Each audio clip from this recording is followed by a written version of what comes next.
আপনি 318 পৃষ্ঠার এই বইটা পড়েন, এই যে নারী কমিশন বানিয়েছে যেটা, পুরাটা পড়ে দেখেছি আমি। এখানে আমার দৃষ্টিতে প্রত্যেকটা পয়েন্টে তারা ভুল করেছে, আর অধিকাংশগুলো আল্লাহর কোরআনের আয়াতের বিরুদ্ধে লিখেছে। ওরা 3 নাম্বার পয়েন্টে এটা লিখেছে যে দেহ আমার, সিদ্ধান্ত আমার। এটা কোরআনের আয়াতের বিরুদ্ধে। একটু বিবেকের তাড়নায় কথা বলেছিল। ভারতের একজন সেনাবাহিনীর একজন দায়িত্বশীল, তাকে আজকে নামিয়ে দিয়েছে, বাদ দিয়ে দিয়েছে। বিবেক বহির্ভূত কাজ পৃথিবীতে সবচাইতে বেশি করছে এখন ইন্ডিয়া। মুসলিমদের এই বিষয়গুলো এখন তারা ওয়াকফ আইন বাতিল করে দিয়ে নতুন করে অবৈধ আইন বানিয়ে এখন মুসলমানদের এই সম্পদগুলো সব নিয়ে নিচ্ছে। সম্পদ নিয়ে নিলে তো হয়, আগে ধরেছে তারা আল্লাহর ঘর মসজিদগুলো, একটা একটা করে সব মসজিদ তারা ভেঙ্গে গুড়িয়ে দিচ্ছে। পৃথিবীর মানুষেরা মাটির নিচে আমরা শুনি যে তারা তেল পায়, গ্যাস পায়, সোনা পায়, রূপা পায়, আর এই শয়তানরা শুধু মাটির নিচে মন্দির পায়। তাও যেখানে সেখানে মন্দির পায় না, শুধু মসজিদের নিচে। যে মসজিদ ভাঙ্গে বলে এখানে 500 বছর আগে মন্দির ছিল। আমরা যদি এখন বাংলাদেশে আওয়াজ তুলি যে ঢাকার স্বামীবাগে যে ইস্কন মন্দির, এটা 1000 বছর আগে মসজিদ ছিল, মেনে নেবেন? এই জন্য হিন্দু ভাইদেরকে বলবো, আজকে গোবিন্দ পরামানিকের বক্তব্য শুনেছেন, হিন্দু মহাজোটের মহাসচিব তিনি, সভাপতি। এই লোকটা জানাচ্ছে তামাম পৃথিবীর হিন্দুদেরকে আহ্বান জানাই, এই মাতাল মোদিকে আপনারা থামান। কারণ শুধু হিন্দুদের জন্য না, তামাম পৃথিবীর মানবতার জন্য আজ ক্যান্সার হয়ে দাঁড়িয়েছে। ওরে যদি না থামানো যায়, পৃথিবীর সামনে কিন্তু বসবাসের অযোগ্য হয়ে যাবে। অলরেডি দাঙ্গা আরম্ভ করে দিয়েছে ভারতে। আরে ভাই, দাঙ্গা ওখানেই থাকবে না, দেখেন 10 দিন পরে ঢুকলো বলে বাংলাদেশে। কারণ আশপাশের কোন রাষ্ট্র এখন নিরাপদ না। কোন রাষ্ট্রের সাথে এই কোলাঙ্গারদের সম্পর্ক ভালো নেই।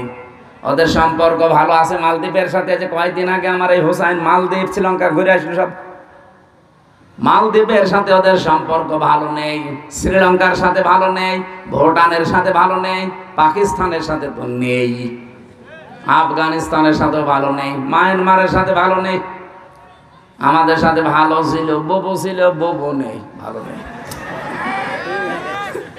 ববু চলে যাওয়ার পরে আমরা খুব মুসিবতে আছি।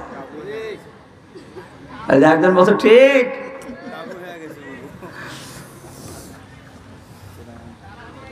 বউরে এতদিন শুনতাম নাকি যে স্বামী স্ত্রীর সম্পর্ক, এটা তো মিথ্যা কথা।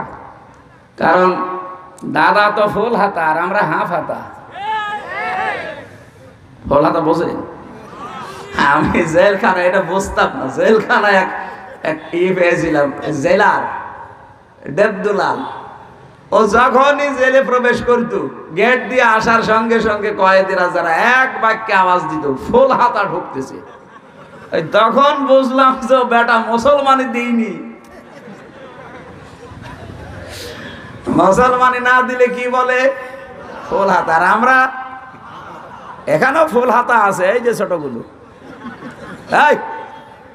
না মানে না, ও ফুল হাতা। এই ছোট ছোট গুলো, এগুলো সব ফুল হাতা না, এগুলো হাফ হাতা এখন হয়নি। যাই বলেন, এতদিন পর্যন্ত মিথ্যা কথা ছড়িয়েছেন এই 15 বছর যে আমাদের স্বামী স্ত্রীর সম্পর্ক না, এটা আর বলবেন না, এটা সম্ভব না। কারণ আমাদেরটা যাই হোক, অন্তত হাসি কথা বলছেন না। আর দাদা তো জীবনে যদি এখন মুসলমানি দেওয়া লাগে, এই বুড়ো বয়সে আপনি হাজাম পাবেন কোথায়? এখন বুড়ো হাজাম লাগবে না। আপনি এই বয়সের কোন ছেলে দিয়ে মুসলমানি দিতে পারবেন? তো লজ্জা পাবে, বলবে বুড়ো হাজাম নিয়ে আসেন।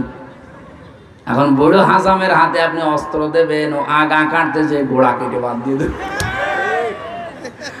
আমি আর নিচে নামলাম না, দাদা জীবনের মতো বিয়ে করার স্বাদ মিটে যাবে।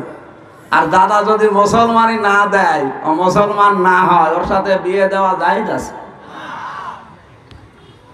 আমরা আহ্বান জানাচ্ছি গোবিন্দ পরামানিক সাহেবের সাথে, তামাম দুনিয়ার সব হিন্দুরা একজোট হয়ে লোকটাকে থামান। অন্তত আমরা সবাই, যেহেতু প্রতিবেশী পাল্টানো যায় না। আমরা চাই সবাই মিলেমিশে অন্তত দুনিয়ার জীবনটা পার করি। কেউ থাকবো না আমরা, আপনি হিন্দু হন, খ্রিস্টান হন, মুসলমান হন, যাই হন, আর 100 বছর পরে এই পৃথিবীর জমিনে কেউ থাকবেন না। সব মাটির নিচে নাই আগুনে পুড়ে শেষ হয়ে যাবেন। পরবর্তীতে নতুন প্রজন্ম এসে এখানে আবার চাষ করবে। এই কথা বলছেন এখানে। সুতরাং আমরা যেই কয়দিনই আছি শান্তি, স্বস্তি, নিরাপত্তা নিয়ে থাকতে চাই। কথা বলেন না কেন? আর আমাদের নিরাপত্তা দেওয়ার একচ্ছত্র মালিকানা মোদি, আমেরিকা। কার? আরো জোরে বলেন কার? এই শিরিকটা বাংলাদেশে আছে, এই জন্য আমি স্মরণ করাচ্ছি। অনেকে এখন বিভিন্ন দিকে ঝুঁকতেছে, কেউ রাশিয়ার দিকে, কেউ আমেরিকার দিকে, কেউ দাদার দিকে তো ঝুঁকেই আছে, কেউ চীনের দিকে। না, পৃথিবীর কেউ নিরাপত্তা দেওয়ার মালিক না, তার নিজেরই নিরাপত্তা নেই। নিরাপত্তা শুধুমাত্র দিতে পারে আমার আল্লাহ। আর আল্লাহ কাদেরকে দেবেন? কোরআনে কারিমে সূরা আনআম 7 নাম্বার পারা 17 নাম্বার পৃষ্ঠার 1ম নাম্বার লাইনের 82 নাম্বার আয়াতে আছে, আল্লাযীনা আমানু ওয়া লাম ইয়ালবিসু ঈমানাহুম বিযুলমিন উলাইকা লাহুমুল আমনু ওয়া হুম মুহতাদুন। বলেন আল্লাহু আকবার। আল্লাহ পাক বলেন, দুনিয়ায় যারা ঈমান আনবে আর ঈমানের সাথে যারা শিরিক, জুলুম, এখানে জুলমুন মানে আর শিরকিন, যারা জুলুম এবং শিরিক তাদের ঈমানের সাথে মিশ্রণ করবে না, উলাইকা লাহুমুল আমনু, এই মানুষগুলোই আল্লাহর কাছে নিরাপত্তার হকদার।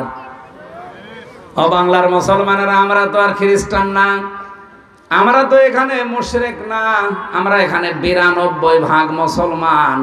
অন্যান্য ইবাদত বন্দেগী কম থাকতে পারে, কিন্তু নামের আগে আমার মুহাম্মদ আছে। 92% মুসলমান আমরা।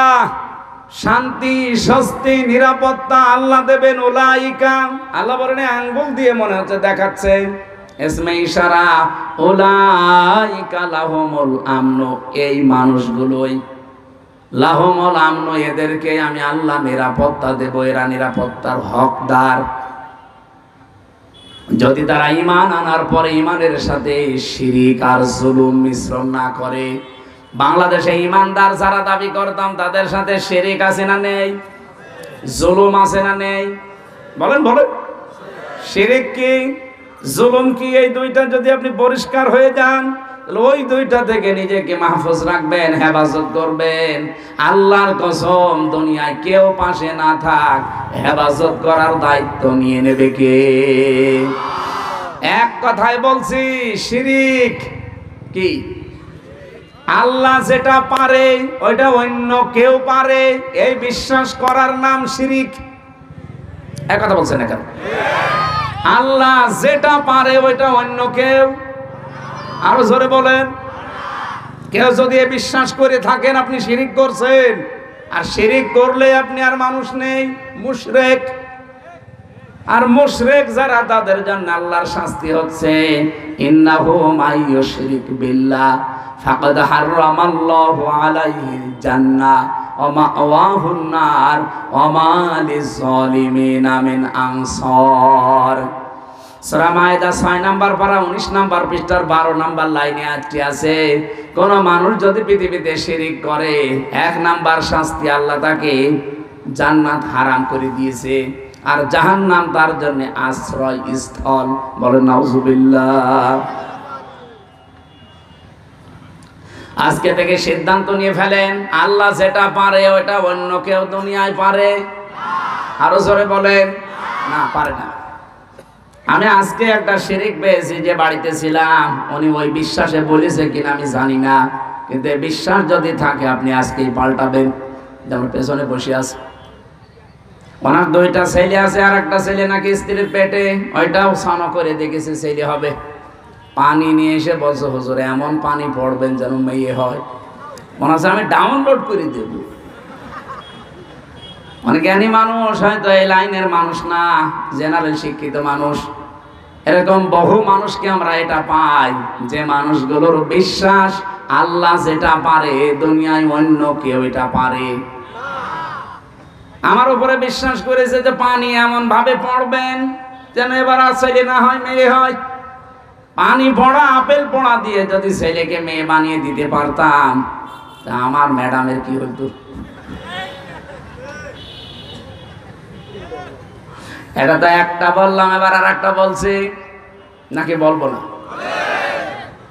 কোরআনে কারিমে যে বিধান আল্লাহ দিয়েছেন এ পৃথিবী চালানোর জন্য, দুনিয়ার মানুষ যদি কেউ নবীকে জিজ্ঞাসা করতো ওই সময় ইয়াকুলুনা হাল্লানা মিনাল আমরি মিন শাইইন কুল ইন্নাল আমরা কুল্লাহু লিল্লাহ। আল্লাহ পাক এটা সূরা আলে ইমরানে আছে 4 নাম্বার পারা 9 নাম্বার পৃষ্ঠার 3 নাম্বার লাইনের 154 নাম্বার আয়াতের মাঝের অংশে পাবেন। এটা তাফসিরে ফি জিলালিল কোরআনে সাইয়্যিদ কুতুব এভাবে লিখেছেন। এই ছেলে ওঠাউঠি করেন, বসেন বসেন, ওখানে বসিয়ে দেন।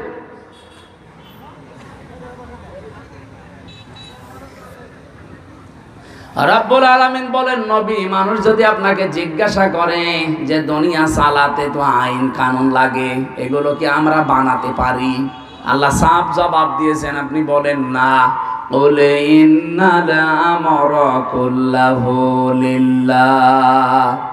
আইন শুধুমাত্র বানাতে পারে কে? আল্লাহ। আরো সরি বলেন। আল্লাহর দেওয়া আইনের পাশাপাশি কেউ যদি আইন বানায় সে শিরিক করছে। কি কথা বলেন?